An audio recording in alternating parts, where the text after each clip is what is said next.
Thank you very much. No, thanks for your patience, members. I'm just going to bring in Craig. It's going to clarify the position at the moment. Thank you, Chair. What has been clarified in discussions with the applicants there has been that the funding appears to be contingent on a planning permission or listed building consent being granted. So what I'm taking, I think, from members this morning, and although we haven't reached that place yet, would be, given the discussions more about whether a discharge or planning condition should come before members or not. I'm not wanting to predetermine matters, but there is assumptions here, assumption that members are content with the application and also with the additional conditions proposed by Fiona this morning. If that is the case, members, then clearly that wouldn't have an impact on any of the funding that is being applied for this project, because that's the kickstart for the funding, as I understand matters.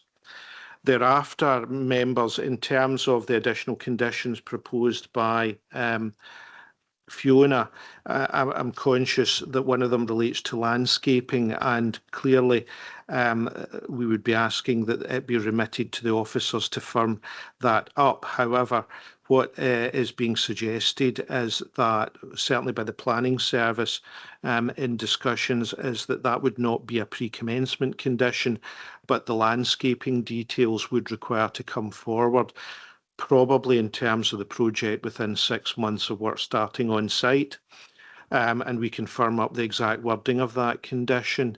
Given that sort of timescale, we would also suggest that perhaps there are further discussions. I think there were briefings proposed and suggested for members, probably, and I'll speak to my colleagues about that, but it probably involve all members, all 32 members involved in that, and that can also inform the proposals for the landscaping condition as it moves forward.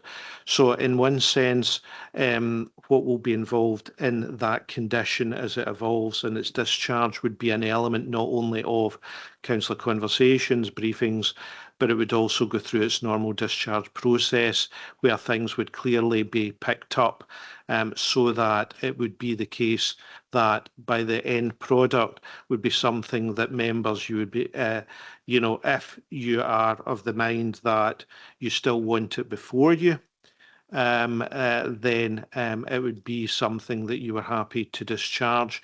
Notwithstanding that, quite clearly, if you were comfortable with the fact that discussions will be had with all members and it was left to officers, then quite clearly that is something that would take place in normal course as well.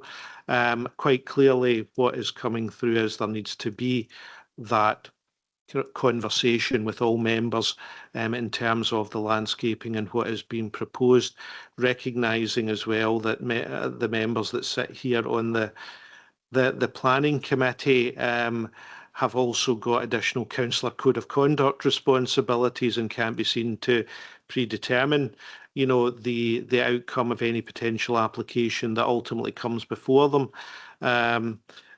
Otherwise, there are implications in terms of the code of conduct. Clearly, in one sense, it being dealt with by officers, it's round some of those issues, but quite clearly, we also need to kind of be aware of that as it moves forward and form part of the thinking. In any event, I suppose in summary, the funding is determined by whether or not the applications are granted today, rather than the discharge of the conditions. The discharge of condition will have an impact on the contract and the delivery and timescales, I think, suggested in there is my understanding. But quite clearly, if we're looking at, in terms of the additional landscaping condition, sort of it being brought forward within 12 months of work starting, and if you're happy to remit that to officers to finalise that wording, we can do so. To ensure it, and obviously there will be further discussions with all councillors, after this, as we move towards looking at the landscape elements, if members are happy with that. Thanks, Craig. Yeah, I'm going to bring in Councillor Maitland. Appreciate what you're saying, Craig. I'm a bit confused as to why it has to go to all 32 councillors. I was quite happy to keep it within the committee and within the time frame, as long as, you know, we have some input into the briefing. I'm a bit confused about taking it out with the committee. I can see the understanding for it. I appreciate the timing and the funding. Don't want to hold up either. I'm very, very sympathetic to this. I thoroughly approve of the application.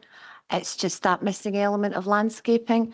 I'm not trying to create a song and dance about it. I don't know if it necessarily needs to go to all 32 councillors or if it could just go to a briefing among the committee. And because I think going to 32 councillors takes it out with the scope of the committee. Am I being correct? I think through you, Chair, I'm just conscious when I say that, as members are aware that there are there are code of conduct obligations on members, and I wouldn't want to get to a point where it's seen that there may be an element of predetermination. Ultimately, it's a matter. Perhaps the way forward, Councillor Maitland, would be that we can, you know, as officers, have further discussions about the nature and extent of who would be involved in that consultation after this, rather than perhaps getting bogged down in which councillors will be involved in discussions after today. If I think we're accepting as officers that there will be some form of discussion, it might be it's not a relevant planning consideration for today, but obviously we can take on board comments and go away and work on that going forward. As I say, I'm not trying to be difficult, Councillor Maitland, but I'm conscious that, you know, that's more mechanics about keeping members informed going forward, rather than recognising ultimately that the issue I'm talking about is conversations. It's not about the determining of a discharge of condition. I think as officers we're clear, it will be up to the planning committee to determine in terms of the discharge of the landscaping condition, whether it comes before members or whether or not it's delegated to officers. But at the end of the day, we can perhaps have that further conversation, you know, after today about the nature and extent of who would be involved in those discussions. I'm going to bring in Pamela first. I'm not sure why code of conduct has been brought into this at all. I really don't understand that, Craig. As far as I'm concerned, I'm asking for further information. I behind this. I think people are perhaps misunderstanding and misconstruing. All I wanted was confirmation that the landscaping would come back to us. Happy to put it into one of the conditions, but I really don't think it needs to go to conversation pieces, 32 other councillors or code of conduct. Thank you, Chair. Could I suggest maybe if we're going to have a small sort of working group, it is planning committee members and MORD members, and certainly maybe it's having a bit of sort of faith in officers. Yesterday I presented the report to council about sort of work that we're doing in terms of collaboration, working much more closely with developers, with applicants, with elected members, and maybe this is an example going forward of working just that much more closely, and just having confidence that I hear what you say about the landscaping areas. I actually agree with what you're saying in terms of that area, and maybe suggesting rather than putting it back to committee, but if that's what the committee want to back to committee, that we go forward with this working group and work together to try to get the best treatment for that area. I'm going to begin Councillor Cowan, but I think this conversation shows just how important this area is to the centre of the town. I think we need to get it right. So, Councillor Cowan.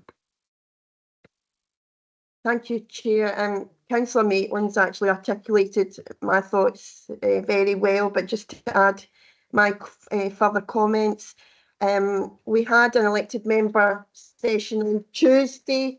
I believe it was Tuesday. So that session was open to all members, and we've had previous briefings. And while it is very useful to have elected member briefings and conversations. Apologies, that's my dog going crazy in the background if you hear that noise. So we've had those opportunities for all members. I think we have to be clear of our specific role on this committee, and that's where that level of scrutiny for the landscaping needs to come in. We've lost you, Councillor Cowan. Apologies, that was my final point, Chair. Thank you. Okay, members, I know there was members in the room were quite happy to delegate that to the officers, and I put a proposal forward for discharge conditions to come back to committee. We've had assurances that the timescales are achievable and it doesn't affect the funding. So as a way forward, Craig, do you recommend we determine the application at this point? Through you, Chair. Clearly, we're at the stage in the hearing process where obviously members of the Planning Committee have had the opportunity to comment, raise questions. If there are no other questions or comments by members, then in terms of the process, we're now at that stage where members would now move forward to determining the application. Thanks, Craig. Councillor Maben, Peter. I had another question on something totally different.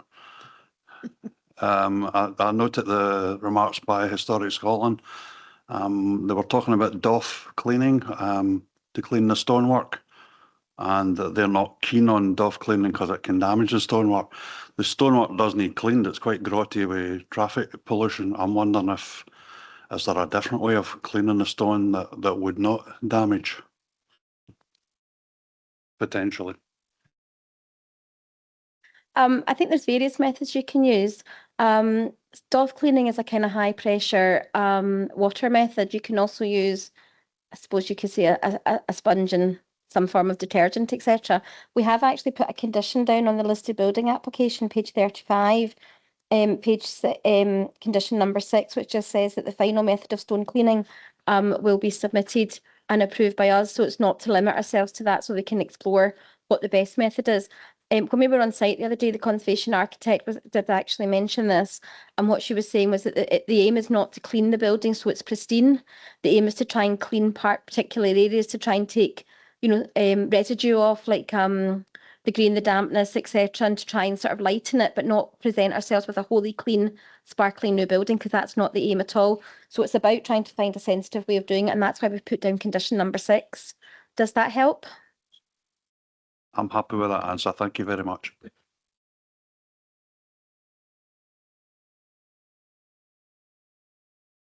Apologies, folks. Thanks, Fiona. So members, obviously, the recommendation is on page 5 of your papers, proposal A and B. I'm going to propose approval subject to the conditions, the added conditions with the lay-by and the sufficient plant and landscaping and maintenance condition. Anybody else? Mr. Wilson, thank you. Sorry, Chair. Just to clarify, I think, although I think Fiona was mentioning specifically the lay-by, do you want, it's whether or not, I think she mentioned public realm works, which might be a bit wider in terms of the additional condition. Okay, if I come in. I think it was 2 conditions on the planning consent and 1 condition on the listed building consent. It would be appreciated if you would delegate the wording to us so that we can go away and come up with the best wording possible. I do have a sort of sketch wording, but I'd like to just have another wee look at it.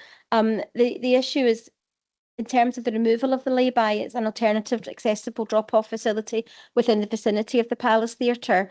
That's the first condition, and the second condition was just to say, notwithstanding the details on the public realm plan that we've got from the applicants, that the details aren't approved with 6 months or thereabouts unless we agree another timescale with the applicants depending on their contracts.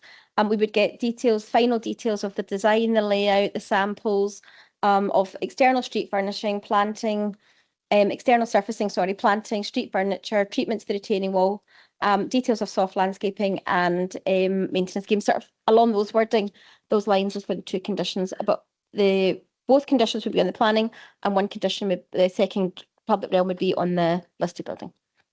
And if you could just delegate the wording. Yep. Members, are you happy with that? Yep. So, yep, Craig.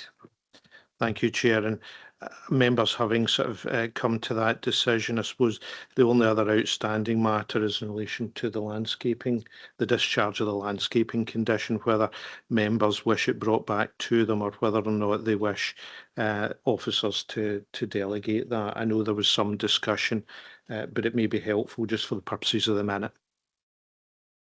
Yep, thanks. Obviously, during the discussion, there was a difference of opinion. Like some members were quite happy to just to remit it to officers, and obviously, Councillor McGee. Thanks, Chair. I mean, it was myself that proposed that, but if the way we're going, if that's not going to be detrimental to the application, I'm happy to accept the proposals as are. Is there anybody else otherwise mind? I'll second that, Chair. Thanks, Councillor Creel. Okay, then, applications has been approved subject to the conditions. Okay, thank you. Now, I'm aware that there's probably a lot of people in the room that for this application. I don't know if you're staying for the rest of the committee, or would you want to leave at this point? We'll just take a minute if you are.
Thanks for your patience, members.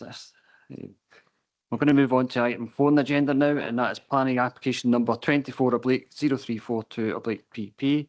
It's a section 42 application to vary condition 2 attached to KL/E/OL/91/279B at Unit 1 Queen's Drive Retail Park to allow for up to 51% of the gross floor space of the store, including mezzanine floor space, to use for the sale of non-bulky goods in the form of clothing, footwear, accessories and ancillary items at Next Unit 1, Queen's Drive Retail Park, Queen's Drive, Kilmarnock, KA1 3XF by Next PLC. I'm going to hand over to David Wilson to take us through that. Thanks, Chair. The purpose of this report is to present a major development scale planning application for determination by Planning Committee. The application site is located at Unit 1 at Queen's Drive Retail Park in Kilmarnock. Development is a Section 42 application to vary existing planning conditions, which currently restrict the type of goods to be sold within the units to larger, bulky goods, but to allow up to 51% of the gross floor space of the store to be used for selling non-bulky goods such as clothing and footwear going forward. Planning history is set out from paragraph 14 to 21, showing a number of relevant previous decisions, the most critical one being set out at paragraph 21, where an extant planning permission under consent 18/0046 PP remains capable of implementation and which allows the applicant to operate up to 49% of the gross floor space for non-bulky goods. Prior to moving on to the assessment, I'll just share some slides with you, members, if you bear with me.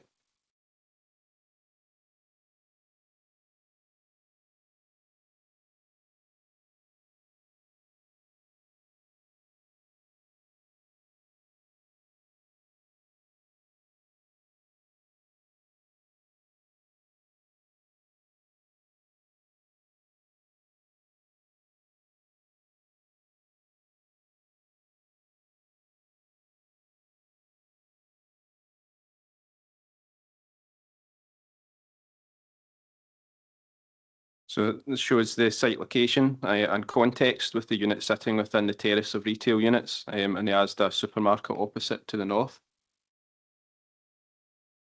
This is the location of the site in relation to the local development plan 2 designation, noting that it is located within a commercial centre location denoted by the purple boundary. This is the site plan in slightly more detail, showing the location of the unit. And this slide is the current trading layout, showing predominantly homeware retail floor space with an area of children's wear, as well as back of shop and store type locations.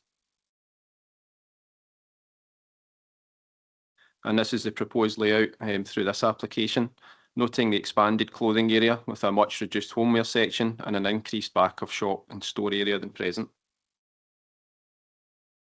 And just some photographs just showing the front of the unit. And looking further down the units and the terrace across to B&Q, and opposite the unit is the Asda store. Just stop sharing this.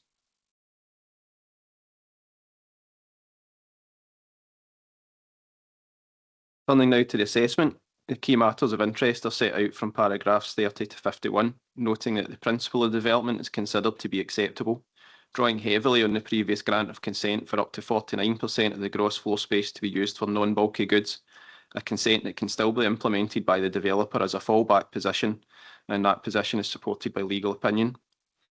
That whilst development plan policies support a town centre first approach generally, within commercial centres where this development is located, large floor space retailers and bulky goods sales are acceptable, noting that the developer is already trading from this location and has a similar consent to the one sought in this application to fall back on.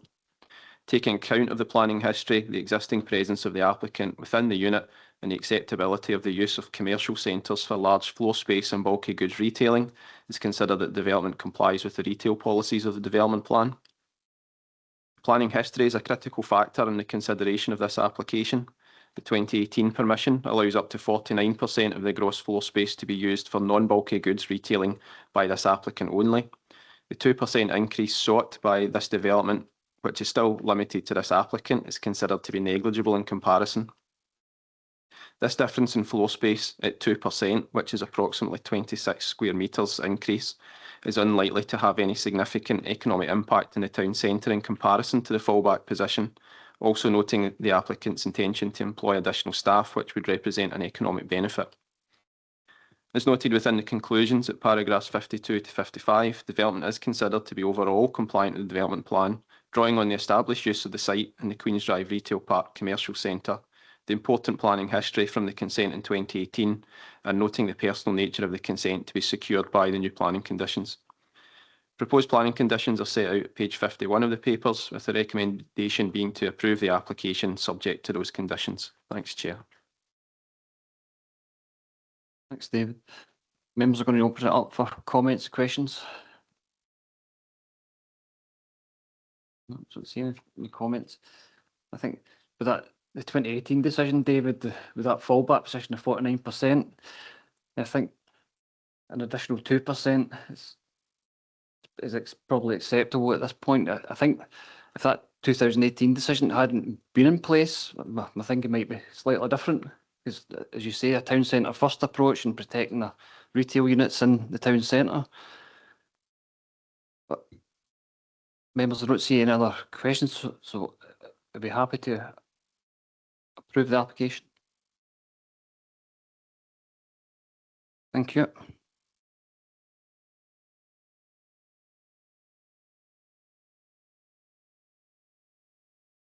We move on to item 5 in the agenda, members, and that is planning application number 23/0673/PP.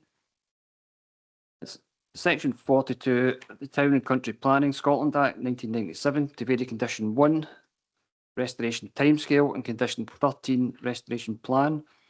Planning permission 17/1180/PP at Greenburn Opencast U719 Craigman from C36 Canal Park to Dalricket, Newcomber, East Ayrshire, KA18 4QS by Keir Green Investments Limited. I'm going to hand over to Madeline for the presentation. Thanks, Chair. So the application in front of you has been made, as said, under Section 42 of the Town and Country Planning Act and aims to vary two conditions attached to previous planning permission at the site 17/1180/PP, which was itself a Section 42 application to amend a prior permission for the site. The original permission, which this proposal ultimately relates back to, was approved in 2008 for the extension of mineral workings at Greenburn to include this application site, which came to be known as Daljig.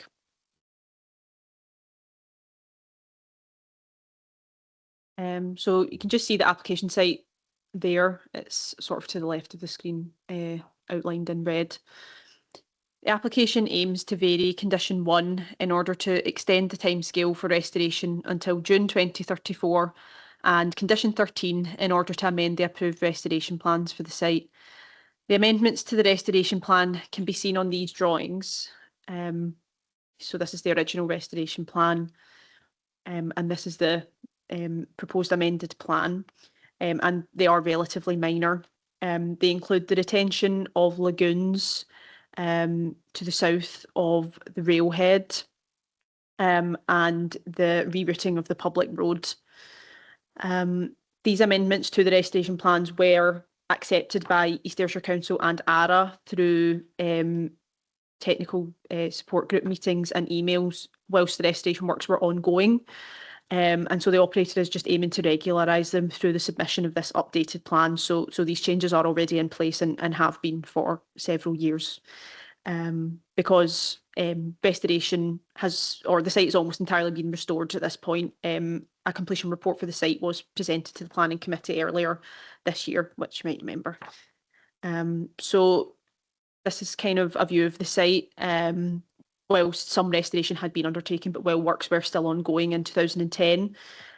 So the only unrestored parts of the site at this point are the railhead area and vehicle underpass, which can be seen on this drawing, on this picture. And here's just some further photos, sort of showing the site. So this is the railhead when it was in use.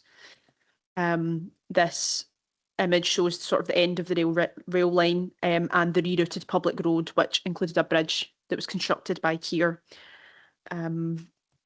Here's the restored lagoons area water body.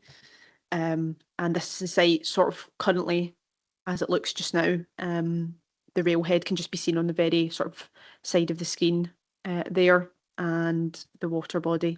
This is the vehicle underpass. Another image of the railhead, and a view looking towards the bridge, and again the rerouted public road, which has been open for a couple of years at this point.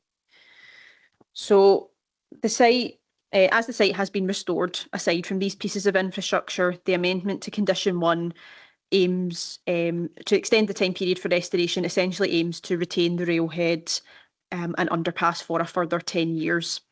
The applicant has not brought forward any specific proposals for future uses of the site, but wishes to retain this infrastructure in order to explore future development options in the area. As detailed in the report, there are carbon and other benefits in terms of retaining the potential for future development to use the railway infrastructure rather than using the road network. The underpass and railhead in their current state, as you saw in the photos, where the site has been restored, it has been done to a high standard, and so the detention of these areas for a further 10 years is not considered to have a significant impact on the overall restoration outcomes for the site. Should no further proposals be brought forward for the site, final restoration will ultimately take place. A key issue, though, in the acceptability of the detention of the vehicle underpass was its structural stability. ARA had requested a detailed structural load assessment of the underpass, which was duly submitted by the applicant. ARA have confirmed that they are satisfied with this assessment and the continuous monitoring of the underpass, which was proposed by the applicant. With regards to restoration and financial guarantees, a performance guarantee bond has been in place for this part of the Greenburn site. Conditions have been attached to the report which seek the submission of a new bond and the continuous assessment of the restoration and aftercare liability for the site throughout its lifetime. overall, the principle of the proposed Section 42 amendments are supported under LDP2 and NPF4, and the main determining matters, namely transport impacts, restoration, climate change, amenity, nature, biodiversity and landscape, and visual impacts, have all been considered within the report, and the proposal is found to be acceptable in these regards. Thank you. Thanks, Madeline. Members are going to open up for Councillor Wilson. As Madeline says there, the restoration work on this site's been first class. It really has. Again, I drive up that road every day coming here, basically, again, and the views and the lagoons looking fantastic. Oh, the wildlife's back to it as well. So I'm quite happy to approve the recommendations. That's good to hear, Councillor Wilson. Yep. Councillor Kyle. Just one question. I would like to know where the railhead is, the Appin railhead. Never heard it, and I'm from that area. So I can't think of what the name of that road is off the top of my head, but are you familiar at all with the former Greenburn open cast site? Yes, I know where it is and where it's coming from. Mm-hmm. What my question is, if you take any of these roads are no wide. I know it. If you take one road, it's single. You've got passing places. What I'm asking for is if the product is taken out, where does it go to? Where is the roadhead? Because I don't know where the roadhead goes, where the Affin roadhead. Mm-hmm.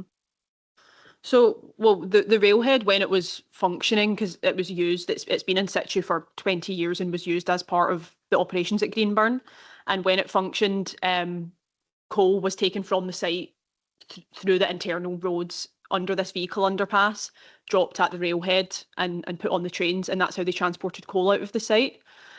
So are you querying when they in terms of future uses, how product would be moved on and off of the trains? Or That's right.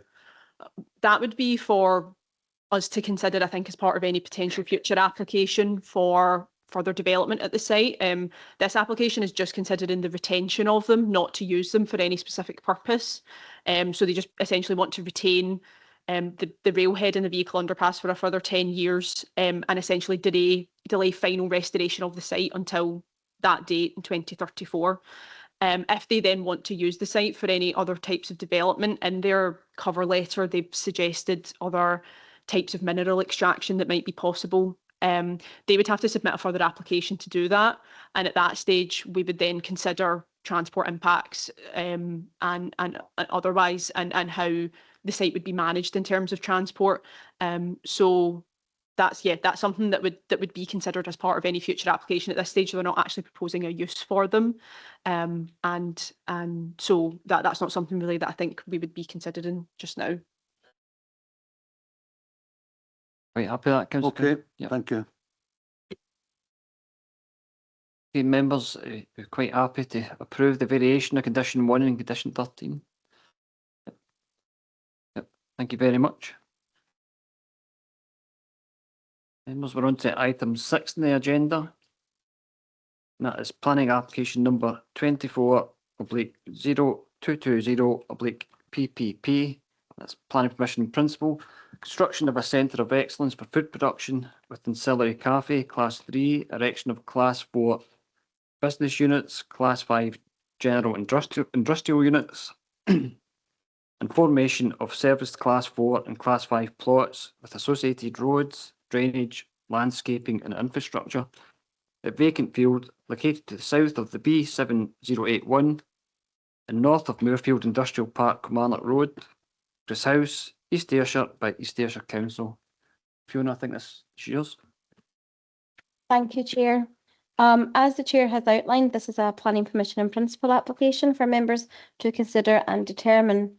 The application site is an area of agricultural rough grassland to the western boundary of the Kilmarnock settlement near Cross House. The application site is within the defined settlement boundary for Kilmarnock. Proposal is a major development for a range of food grade, business, light engineering units and service plots for 2 Ayrshire growth deal projects One being the Ayrshire Manufacturing Investment Corridor, known as AMIC, and the Ayrshire Engineering Park, known as the AEP. The engineering park seeks to provide a range of industrial units for engineering and light manufacturing business to support growth within the region. The quality and varied production engineering spaces that will be provided is to be suitable for a range of businesses, including new businesses and those looking to upscale. The engineering park element will also provide service plots for purchase for businesses who wish to build their own bespoke premises. The manufacturing investment corridor aims to deliver sector-specific business support for food and drink businesses in the region. It consists of new build food and drink centre of excellence, incubator units, terrace food grade units, advanced manufacturing and industrial unit. The facilities are to provide support for new and growing businesses linked to the food and drink industry. As detailed starting at paragraph 10, there will be 8 business industrial blocks and 5 other blocks, and paragraph 11 outlines the 4 phases plus the future plots. Although the application is at PPP at present, I can confirm that there will be landscaping, drainage, vehicle access and parking. And if you can just bear with me until I get my screen shared, I'll run through some slides for you.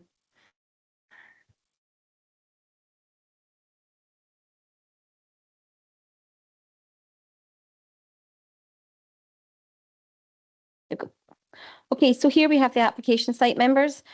This is the road coming from our Kilmarnock Town Centre towards Crosshouse. You'll see the hospital, Crosshouse Hospital and Ayrshire Maternity Unit to the north of the site.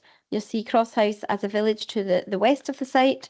To the south, we have the existing industrial developments at Muirfield. And over here, we have an industrial site in here, and there was a housing consent that was granted just in the area to the right of the roundabout. This is just to show you the allocation for this purpose. That is for the purpose of the planning application under KKA1 within the East Ayrshire Local Development Plan, which is the most up-to-date part of the development plan. This is the red line site. You'll see that the council as applicant owns this land outlined in blue, but this is the red line site that we're looking at today, members. Just a little bit of detail for you. You can see the Spine Road access off the B7064 here, and you'll see the other access coming out at the roundabout.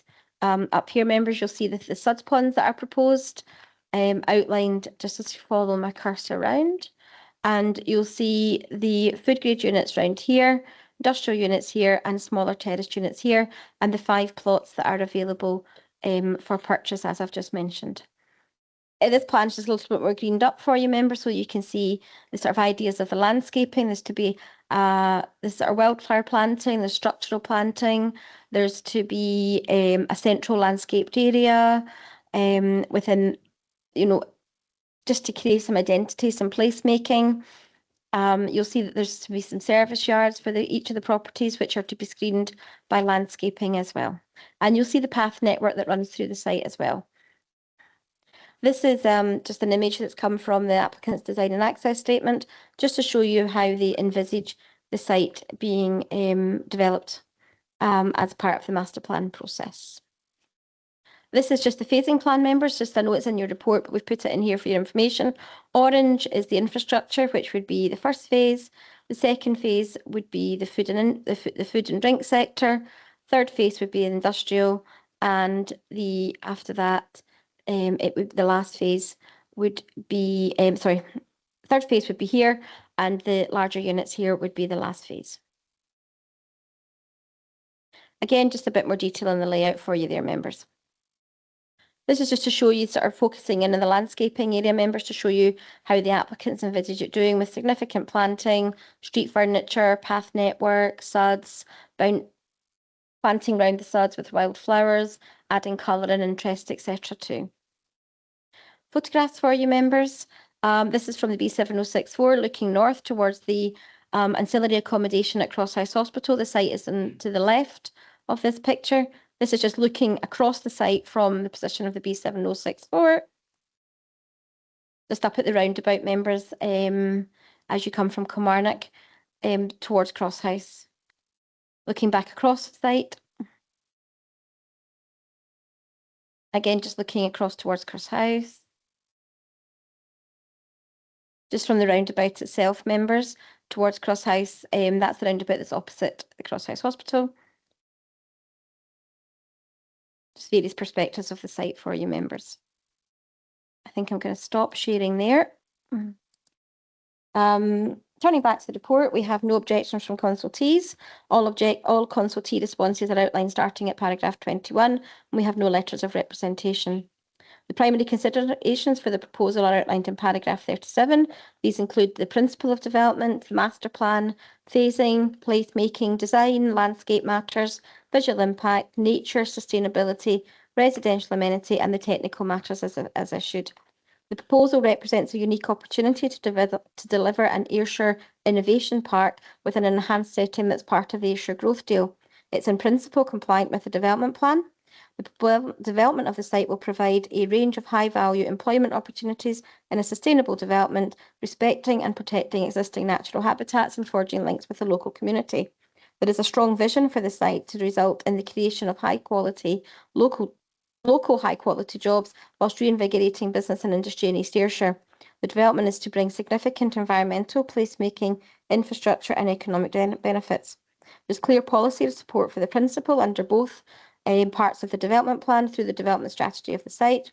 The master plan approach will guide future development in a structured way towards maximising assets of the site and its location, and key to this is the master plan and associated required design codes through planning conditions.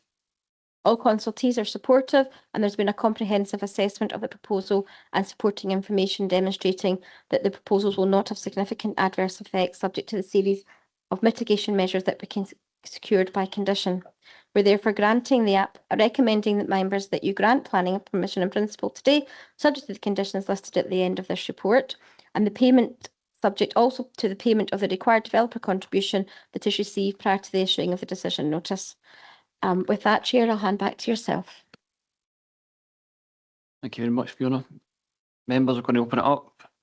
Comments, questions? Let's see in the room. I think it's quite exciting to see the Ayrshire growth deals. Seen something down in,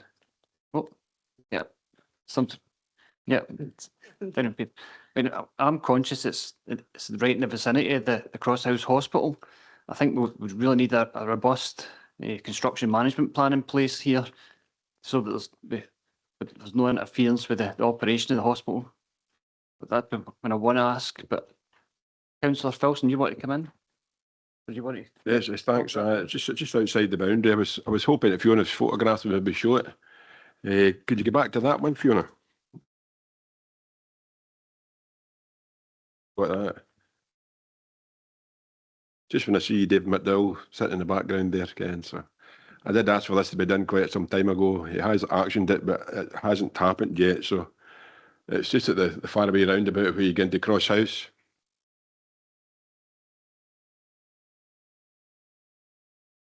Yes, is at the top left-hand side of the roundabout going into Cross House here, and it's the access into this new Muirfield. The vegetation on top of that is really, you can't see around about it. So I have asked David to look into that, and he has asked the outdoor means to do that. So that, I think it would need to be done for the sight lines coming out of that site. And because anybody that's been at Cross House, you will see how much that everything's overgrown there round about it. It's not very good. Okay, that's safe. Thanks very much. That's just my comments, but happy to recommend the. That's Councillor Filson. Yeah, please. I was just saying to Councillor Barton there, but with regards to his comments regarding the proximity of the hospital, on page 91 we have condition 6, and condition 6A regards this construction traffic management plan, and we have undertaken that we have specified that consultation with the NHS requires to be undertaken with regard to access vehicle movements and road closures, etc., so that that's all built into the CTMP when it comes in. So hopefully that will help give you some comfort there. Yeah, it does. Thanks, Fiona. Councillor Maven. Should vehicle access not come from the other end instead of the roundabout the hospital, come down on the right on that road on the eastern side? I'll maybe bring in Barry if that's okay, because I think it was a requirement from ARA that we have 2 accesses off the road, and it was all built into the the transport assessment that was undertaken in scope with that, and that's why there's two accesses that are proposed, because it was considered that two would be required. But I'll maybe bring in Barry in terms of the TA. Yeah, I think the finer details would be teased out through the RCC stages, and there's been various conditions included within the ARA comments to that effect.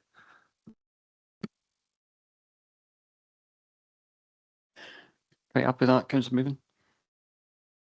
Yep. Any other comments, questions? Same to online.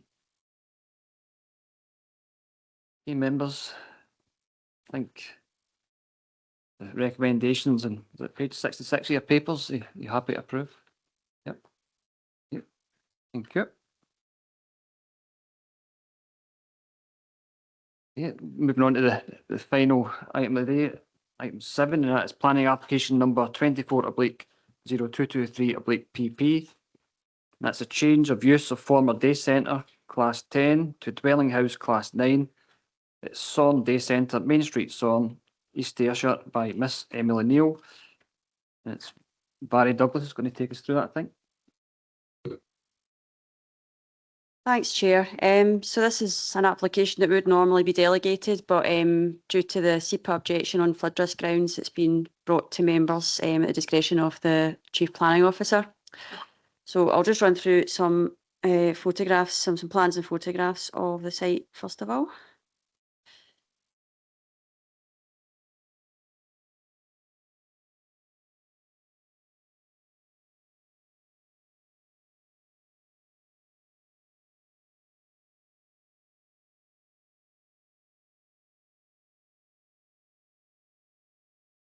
I'm trying to get rid of this thing at the top here so I can actually make the slides a bit bigger. Oh, right, there we go. Right, okay, so the application site is in Sawn. You see it outlined here. It's on the main street in Sawn and within the conservation area. You can see here the River Ayr to the south, and you'll note the issues with flood risk within the report. However, the site is within an existing residential area, or primarily residential area. This is just a bit of a kind of larger scale plan showing the application site. So the building is that is kind of coloured slightly kind of orangey colour, and it's got a reasonable curtilage around it as well. This is the applicant's block plan, and it's existing and proposed. They don't actually propose any changes to the footprint of the building or externally or within the curtilage. So it would basically be retained as existing. And this is also the applicant's floor plan. Sorry, moved on too quickly there. So it is a very small building. It's only about 53 square metres in footprint area. And as I say again, I don't even think internally there are particular changes proposed or externally. So the windows, no change to the windows. We don't have elevations either. So they're just proposing to retain it as existing. And this is some photographs of the building. This is looking along from the main street towards it, and it is a feature within the conservation area, fronting directly onto the main street. And again, has UPVC windows, slate roof, is a fairly traditional looking building overall though. And again, this is looking from the rear, the main street runs along to the front of the building where my cursor is.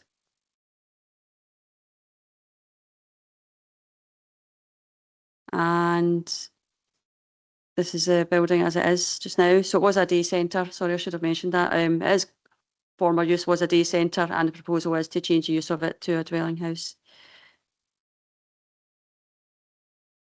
And again, from the main street. So As detailed within the report, the application gains support in terms of it allowing for the reuse of a building with benefits in terms of using an existing asset within the conservation area and contributing to the settlement of SORN in accordance particularly with LDP policies at Res 5 and NPF 4 Policy 9. The main determining matter in this application is whether the matters in support of the application are outweighed by the risk of flooding to the proposed dwelling house. As previously noted and is in the report, the site is at risk of flooding in the 1 in 200 year plus climate change allowance event. The proposals will not increase that risk of flooding to the building or elsewhere though, given that it is an existing building and no external changes are proposed. It is solely the increased vulnerability of the site of the use of a dwelling house as opposed to a day centre, which has resulted in an objection from SEPA and it being contrary to NPF 4 Policy 22 and LDP 2 Policy CR1. Overall, however, it is considered that the proposal is in accordance with the development plan due to the benefits in supporting the reuse of the building within the village, and that in terms of flooding, the risk is solely limited to the increased vulnerability alone and would not increase the risk of flooding to the building or elsewhere. It's also of relevance that the building is within an area with residential properties surrounding, also at risk of flooding in some cases, and the proposal would result in one additional dwelling house being at risk. But the building is there, as I say. It is therefore recommended that the application is approved subject to the conditions listed. Condition 3 in particular seeks to remove the permitted development rights that are remaining for the property so that hard surfaces and other buildings and structures and decking areas within the curtilage would require planning permission. So the normal permitted development rights should be removed, and that would mean a planning application would be required. And this is because if they were to do works like that, that may have an impact on the floodplain. It should also be noted that if the committee is minded to approve, the application will require to be notified to Scottish ministers due to the objection from SEPA, and this is to allow for them to potentially call in the application for their own determination. However, overall, we are satisfied as officers that the recommendation of approval is appropriate in this case, given the benefits of the proposal, support for it under Res 5 particularly, and the limited flood risk to the site. So that's all from me. Thank you. Thanks, Barry. I'm obviously conscious that the last committee meeting we had an objection for SEPA under NPF Policy 22. And obviously that was a new construction. I take it your recommendation for approval is solely based on the fact that this is an existing building and there's no increase in flooding? Yeah, pretty much. I mean, every application is different, obviously, and it's all got its own merits, but it is an existing building, so the reuse of it is supported. It's within the settlement. There's no additional flood risk. The building is already at risk of flooding under that scenario, and it will continue to be, but there won't be any increased risk. So it is solely just down to the fact that it's currently a day centre use, and it will be changing to a residential use, which is a more vulnerable use. Other than that, that is basically the main issue with it in terms of flooding.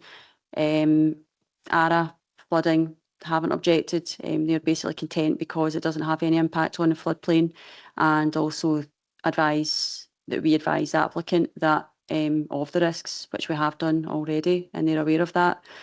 So yeah, that's what it comes down to, and it's just one house. The previous application was obviously many houses and many new houses as well, so it's difficult to compare the two cases.